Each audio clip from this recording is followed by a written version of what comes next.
3월 5일 아침 저희들에게 주신 하나님 말씀 창세기 24장 47절로 53절까지 말씀입니다.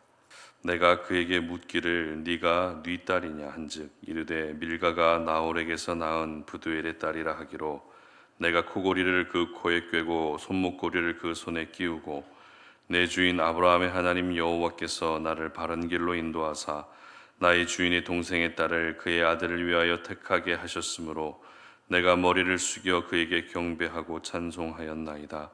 이제 당신들이 인자함과 진실함으로 내 주인을 대접하려거든 내게 알게 해주시고 그렇지 아니할지라도 내게 알게 해주셔서 내가 우로든지 좌로든지 행하게 하소서. 라반과 부두엘이 대답하여 이르되 이 일이 여호와께로 말미암았으니 우리는 가부를 말할 수 없노라.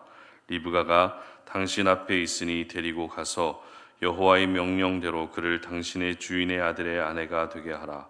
아브라함의 종이 그들의 말을 듣고 땅에 엎드려 여호와께 절하고 은금 패물과 의복을 꺼내어 리브가에게 주고 그의 오라버니와 어머니에게도 보물을 주니라.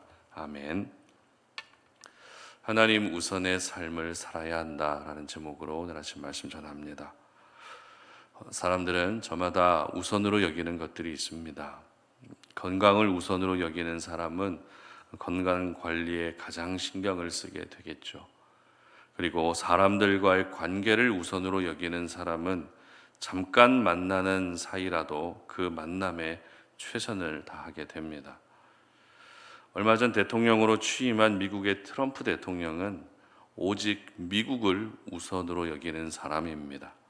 그러다 보니 다른 나라는 지나친 관세 때문에 무역에서 많은 손해를 보는 일들이 생겼지만 반면에 미국민들은 미국 우선주의 정책으로 여러 가지 이익을 얻게 된 것은 분명해 보입니다.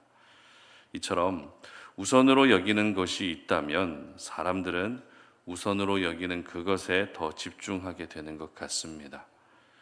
그런데 만약 긍정적이고 선한 것을 우선으로 여기지 않고 부정적이고 악한 것을 우선으로 여기게 되면 어떻게 될까요?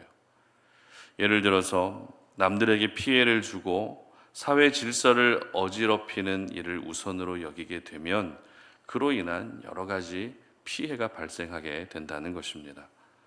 따라서 우선으로 여기는 것이 있다는 것은 분명 중요하지만 과연 무엇을 우선으로 여기며 살아야 하는지는 더 중요하다는 생각이 듭니다.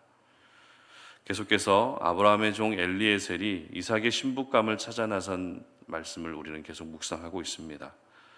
하나님의 인도하심 가운데에 순적하게 리브가를 만났습니다. 그리고 이제는 리브가의 집에 가서는 육적인 허기보다 영적인 허기를 해결하는 데 더 집중했던 엘리에셀이었습니다. 그리고 오늘 본문에서 보여지고 있는 엘리에셀의 모습은 오늘 제목처럼 하나님을 우선으로 여기며 살았다는 것입니다. 먼저 48절 말씀 함께 읽어봅니다.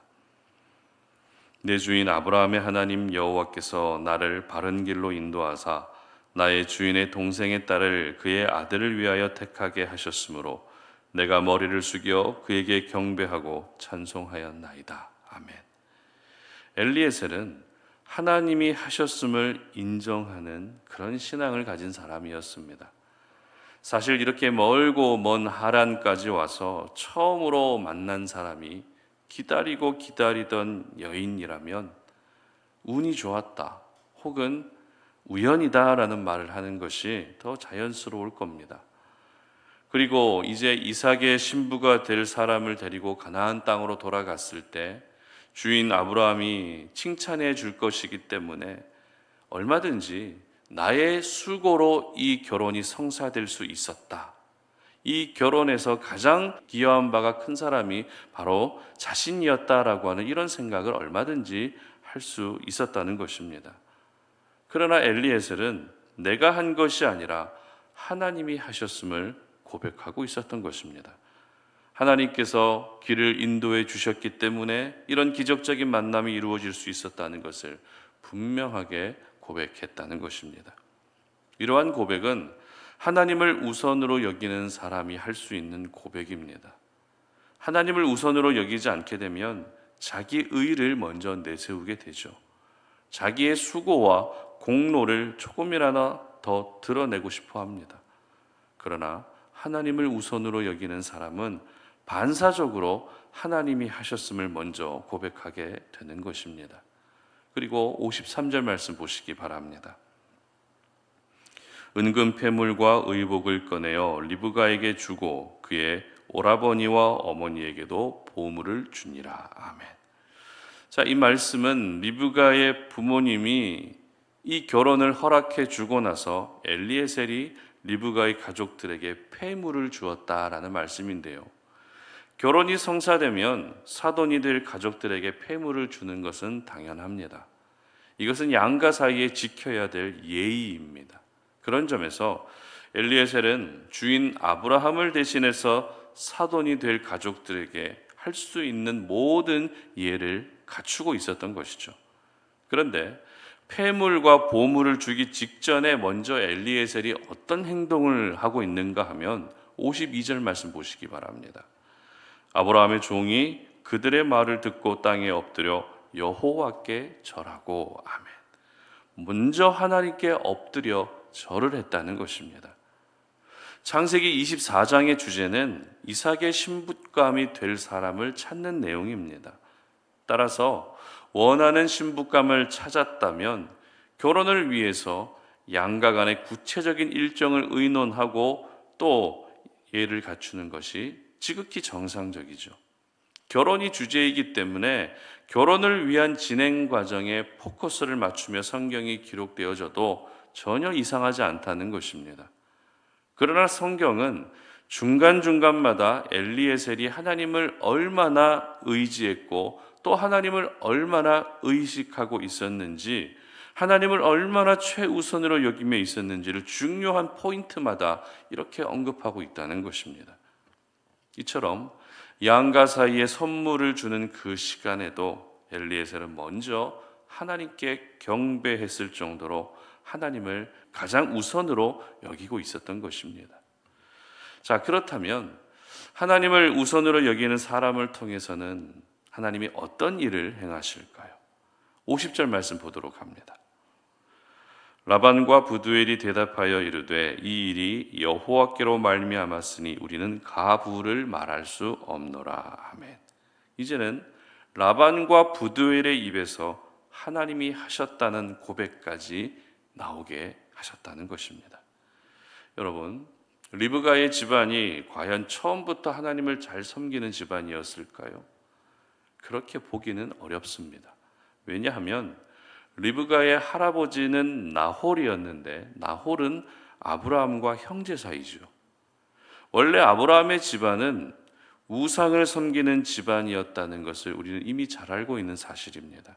즉 아브라함의 동생 나홀도 당연히 우상을 섬겼을 거라는 겁니다. 그런데 아브라함과 나홀의 아버지 데라가 아브라함을 데리고 고향을 먼저 떠나게 되죠. 그리고 나서 데라가 죽고 하나님은 아브라함을 부르십니다. 이때부터 아브라함은 믿음이 생기게 됐습니다. 그러나 고향에 남겨진 나홀은 어떻습니까? 여전히 아버지가 섬기던 우상을 섬기며 살 수밖에 없다는 것입니다. 그리고 우상을 섬기는 신앙은 아들 부두엘에게로 이어지게 되고 또 그 자녀인 라반과 리브가에게까지 이어질 수밖에 없었다는 것입니다. 따라서 리브가의 집안도 우상을 섬겼을 가능성이 매우 큽니다. 다만 하나님의 존재 정도는 알고 있었던 것은 분명해 보입니다. 따라서 이와 같은 모든 종교적인 배경을 고려한다면 하나님에 대한 분명한 신앙이 없었던 라반과 부두엘이 이번에 혼사가 하나님께로 말미암았다라고 하는 이 고백을 했다는 것은 사실 기적이라 할 수 있습니다. 바로 이 기적과 같은 고백이 나올 수 있었던 이유가 무엇이었습니까? 하나님을 우선으로 여기며 살았던 엘리에셀의 역할이 컸다는 것입니다. 말하는 중에도 하나님을 언급합니다.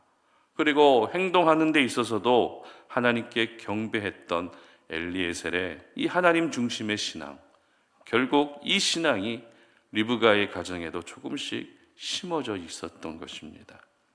그렇습니다. 여러분, 하나님을 우선으로 여기는 삶은 자신의 믿음을 세워가는 데도 분명히 필요한 신앙입니다. 그러나 아직 믿음이 연약한 사람들의 믿음을 세워가는 데에는 이 하나님 중심의 신앙이 굉장히 중요합니다. 내가 하나님 중심으로 살아가게 되면 하나님 중심으로 살아가는 그 모습을 보며 내 주변에 믿음이 연약한 사람들의 그 믿음도 조금씩 더 성장할 수 있게 된다는 것입니다. 따라서 우리는 내가 얼마나 하나님을 우선으로 여기며 살고 있는지 오늘도 말과 행동으로서 분명하게 보여줄 수 있어야 되는 것입니다.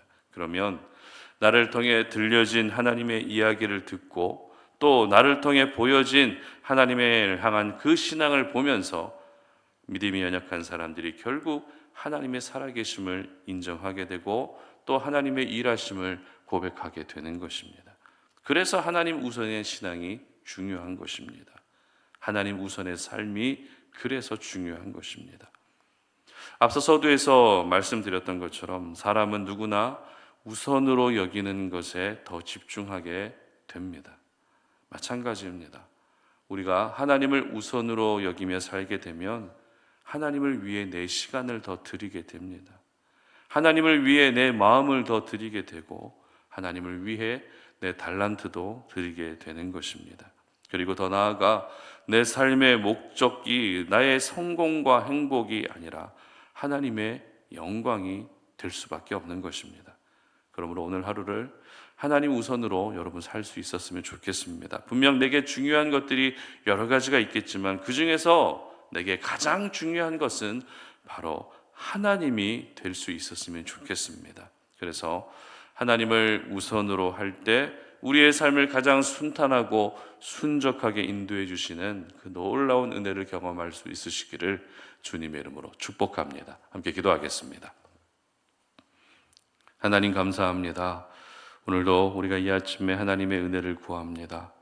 오늘도 우리가 이 땅을 살아갈 때에 내가 해야 될 일들도 많고 내가 감당해야 될 역할과 많은 사명들이 있지만 그 모든 일들을 나를 위해서 하는 것이 아니라 또 누군가를 위해서 하는 것이 아니라 오로지 하나님을 위해서 이 모든 일들을 감당할 수 있는 그런 날이 되게 하여 주시옵소서. 우리의 삶이 철저히 하나님 중심의 삶이 되기를 원합니다. 하나님 우선의 삶이 되기를 원합니다. 그래서 하나님을 위해 살아가는 날이 되게 하시고 하나님을 위해 내가 드릴 수 있는 모든 부분들도 기쁨으로 드릴 수 있는 그런 하루가 되게 하여 주시옵소서. 감사드리며 예수님의 이름으로 기도드립니다. 아멘.